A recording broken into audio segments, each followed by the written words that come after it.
नमस्कार शेतकरी मित्रांनो। तर संपूर्ण महाराष्ट्रातील शेतकरी वर्गासाठी एक आशादायक बातमी समोर आलेली आहे। सप्टेंबर महिन्यात झालेल्या अतिवृष्टीमुळे जालना जिल्ह्यात मोठ्या प्रमाणावरती शेतीचं नुकसान झालं। पिकांच्या नुकसानीची भरपाई म्हणून शासनाने जालना जिल्ह्यासाठी तब्बल 412 कोटी रुपयांचा निधी हा मंजूर केला।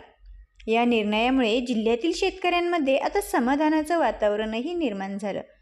मित्रांनो, आता सप्टेंबर महिन्याच्या पहिल्या आठवड्यात जालना जिल्ह्यामध्ये अतिवृष्टी आणि ढगफुटी यांमुळे खूप पूर परिस्थिती निर्माण झाली। या पावसामुळे जिल्ह्यातील शेतकऱ्यांच्या खरीप हंगामातील प्रमुख पिके जसं की कापूस, सोयाबीन, मूग यासह फळबागांनाही मोठा फटका बसला।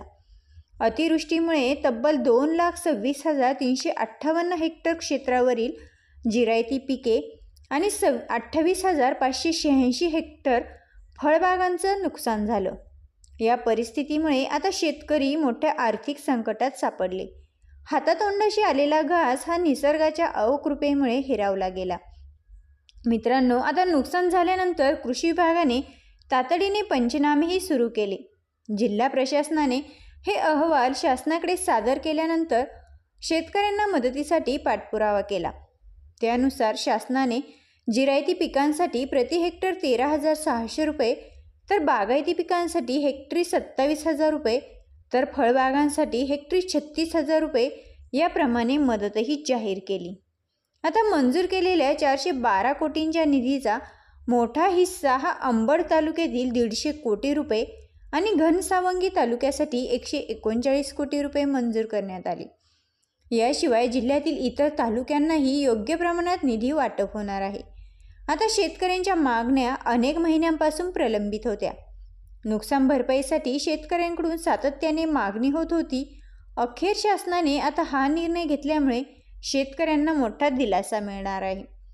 पूर्वीच्या महायुती सरकारपासून शेतकऱ्यांना मदतीच्या आश्वासनांवरती भर दिला जात होता। विधानसभेच्या प्रचारावेळी तेव्हाचे मुख्यमंत्री आणि आत्ताचे उपमुख्यमंत्री एकनाथजी शिंदे यांनी शेतकऱ्यांना वाऱ्यावर सोडणार नाही असं आश्वासनही दिलं होतं।